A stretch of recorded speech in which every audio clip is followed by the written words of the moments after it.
I'm Mark Ravenhill, and I've written the book for The Boy in the Dress. I'm Pippa Hill. I'm the dramaturg on this show, and I'm the head of the literary department at the Royal Shakespeare Company.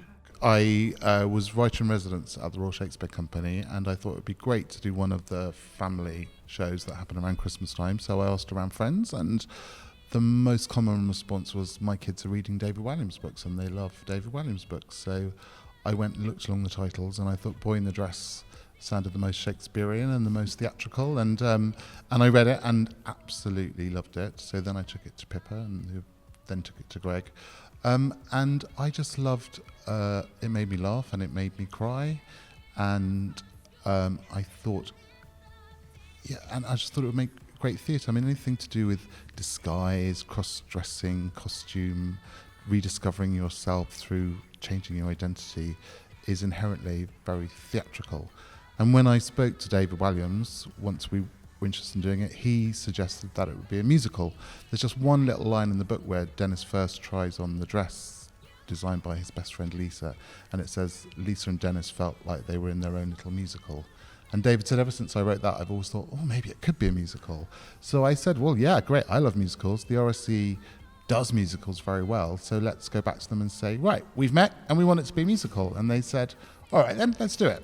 Well, I commissioned the show, so I work very closely with Mark at the early stages when he's thinking about how to adapt the book, and we had lots of conversations about that. And then really what my role is to look after Mark through the process, but also to keep an eye on the storytelling.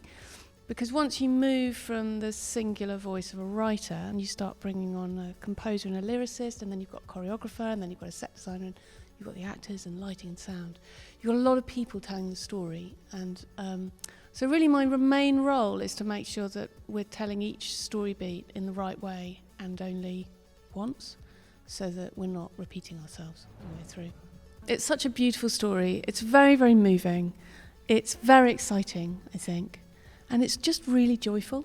It's just a really joyful exploration of what ordinary is and what it can be, and maybe how far from ordinary you're allowed to go, I think. Yeah, I thought it would just be great to have something which involves, I think often for these shows, 3 generations come, grandparents, parents and kids, that you see quite a lot of those groups. So a story that all of those age groups could engage with, and that asks some quite subversive and difficult questions of all 3 of those generations, but in such a joyful, playful way that you don't feel challenged or threatened. You're part of the journey, and I think you really come out on a massive, joyful high. And most of my own plays end up being quite dark.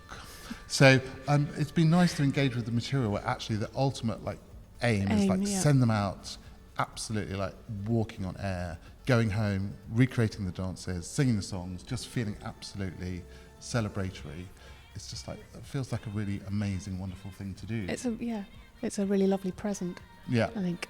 I mean, I love it when it all comes together.